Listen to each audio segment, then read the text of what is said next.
गुरु ब्रह्मा गुरु विष्णु गुरु देव महेश्वराय गुरु साक्षात परम ब्रह्म तस्मै श्री गुरुवे नमः। श्री गुरु चरण कमलेभ्यो नमः। आज हम दुर्गा सप्तशती के 8वें अध्याय का अध्ययन करेंगे। अभी तक हमने 7 अध्याय का अध्ययन कर लिया है। तो चलिए पाठ को प्रारंभ करते हैं। रक्त बीज वट ध्यान।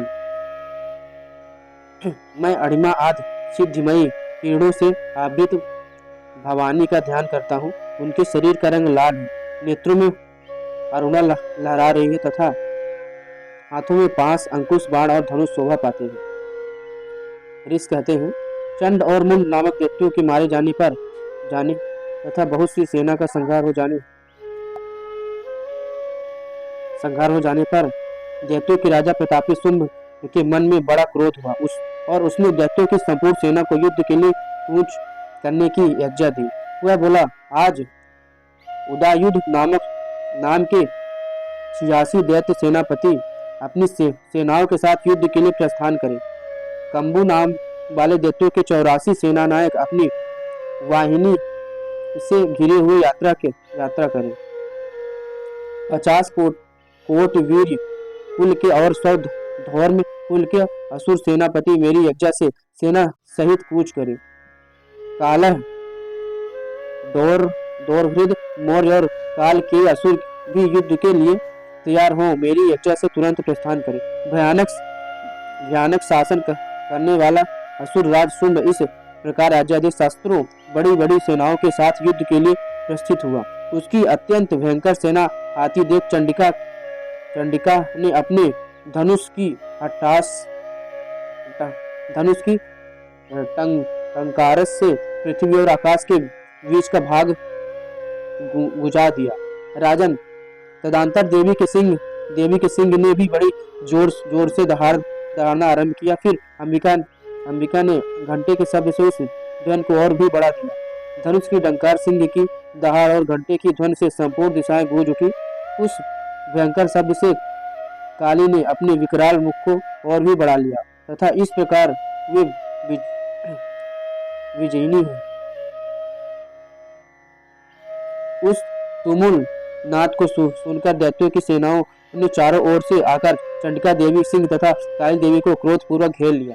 राजन, इसी बीच में असुरों के विनाश तथा देवताओं के अभ्युदय के लिए ब्रह्मा, शिव, कार्तिकेय, विष्णु तथा इंद्र आदि देवताओं की शक्तियां जो अत्यंत पराक्रम और बल से संपन्न थी, उनके शरीर से निकलकर उन्हीं के रूप में चंडिका देवी के पास गई। जिस देवता का जैसा रूप, जैसी वेशभूषा और जैसा वाहन है, ठीक वैसे ही साधनों से संपन्न हो उसी शक्ति असुरों से युद्ध करने के लिए आई।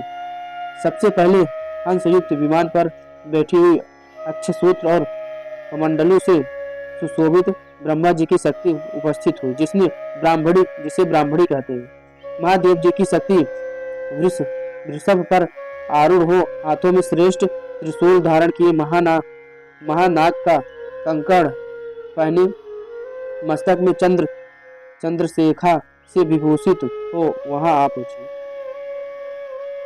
कार्तिकेय जी की शक्ति रूपा जगदम्बिका उन्हीं का रूप धारण किए श्रेष्ठ मयूर पर आरूढ़ हो हाथ में शक्ति लिए दैत्यों से युद्ध करने के लिए आई। इसी प्रकार भगवान विष्णु शक्ति गरुड़ पर विराजमान हो शंख, चक्र, गदा, सारंग, धनुष तथा खड़ग हाथ में लिए वहां आई। अनुपम यज्ञ वाराह का रूप धारण करने वाली श्री हरि की जो शक्ति है, वह भी 12 शरीर धारण करके वहां उपस्थित हुई। नरसिंही शक्ति भी नृसिंह के समान शरीर धारण करके वहां आई। उसकी गर्दन के बालों के झटके से आकाश के तारे बिखरे पड़ते थे। इसी प्रकार इंद्र की शक्ति ब्रज हाथ में लिए गजराज इरावत पर बैठकर आई। उसके भी सहस्त्र नेत्र थे। इंद्र का जैसा रूप है वैसा ही उसका भी था। तदंतर उन देव शक्तियों से घिरे हुए महादेवी जी ने चंडिका से कहा, मेरी प्रसन्नता के लिए तुम शीघ्र ही इन असुरों का संहार करो। सब देवी के शरीर से अत्यंत भयानक और परम उग्र चंडिका शक्ति प्रकट हुई, जो सैकड़ों गीदड़ियों की भांति आवाज करने वाली थी।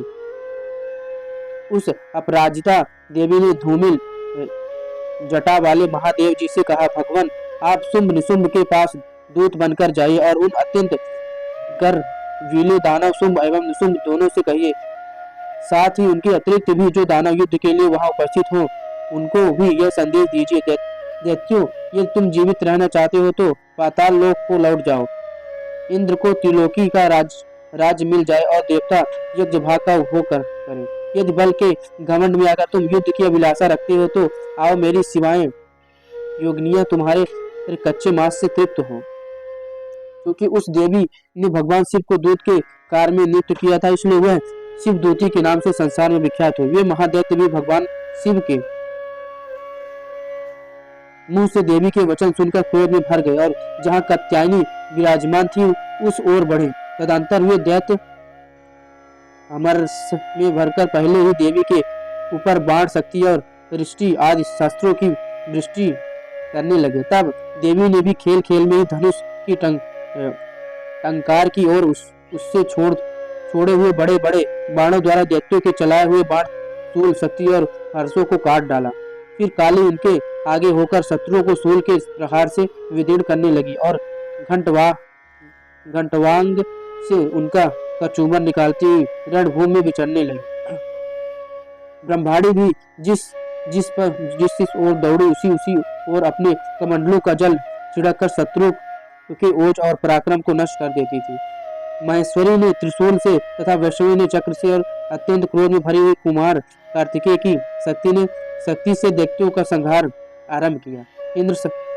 इंद्र शक्ति के वज्र प्रहार से विदीर्ण हो सैकड़ों दैत्य दानव रक्त की धारा बहाते हुए पृथ्वी पर सो गए।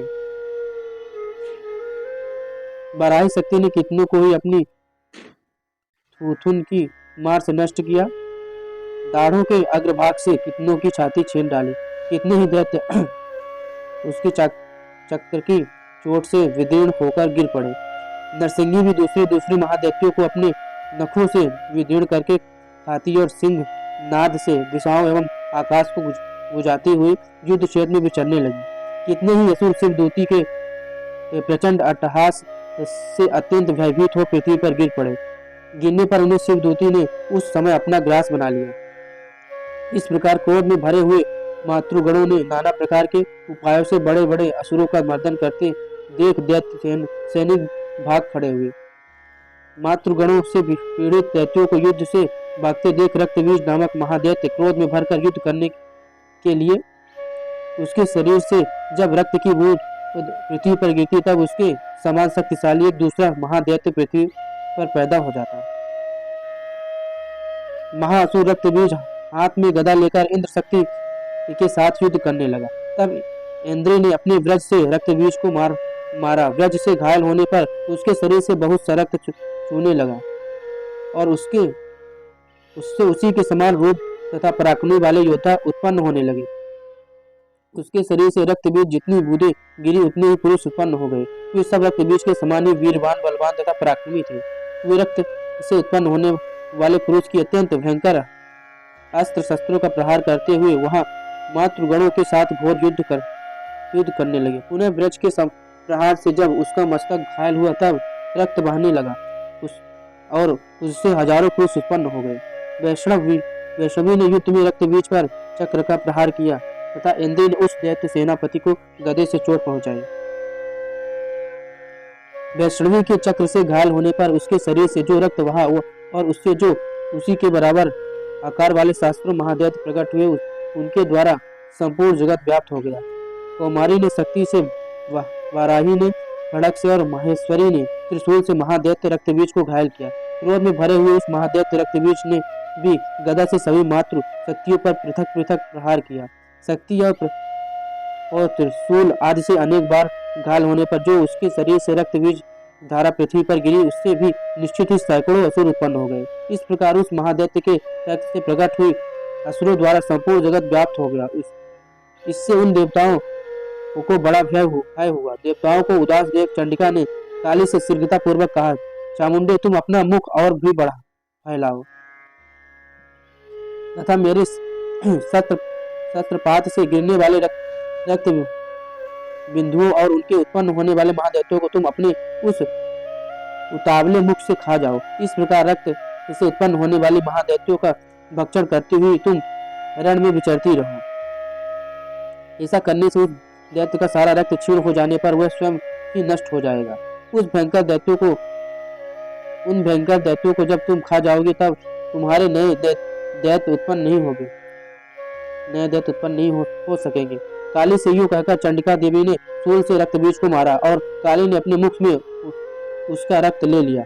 तब उसने वहां चंडिका पर गदा से प्रहार किया, किंतु उस गदा पात ने देवी को तनिक भी वेदना नहीं पहुंचाई। रक्त बीज के घायल शरीर से बहुत सारा रक्त गिरा, किंतु जो ही वह गिरा तो ही चामुंडे ने उसे अपने मुख में ले लिया। रक्त गिरने से काली के मुख में जो महादैत्य उत्पन्न हुए उन्हें भी वह चट कर गई और उसे रक्त बीज का रक्त भी पी लिया। तदंतर देवी ने रक्त बीज को, जिसका रक्त चामुंडा ने पी लिया था, वज्र बाण, खड़ग तथा रिष्टि आदि इसे मार डाला। राजन, इस प्रकार शस्त्रों के समुदाय से आहत एवं रक्तहीन हुआ महादैत्य रक्त बीज पृथ्वी पर गिर पड़ा। नरेश्वर, इससे देवताओं को अनुपम हर्ष की प्राप्ति हुई और मातृगण उन असुरों के रक्तपान के मद से उद्धत सा होकर नृत्य करने लगा। इस प्रकार हमने आज दुर्गा सप्तशती का 8वें अध्याय का पाठ किया। फिर हम कल 9वें अध्याय का पाठ करेंगे। तब तक के लिए जय श्री राधे श्याम।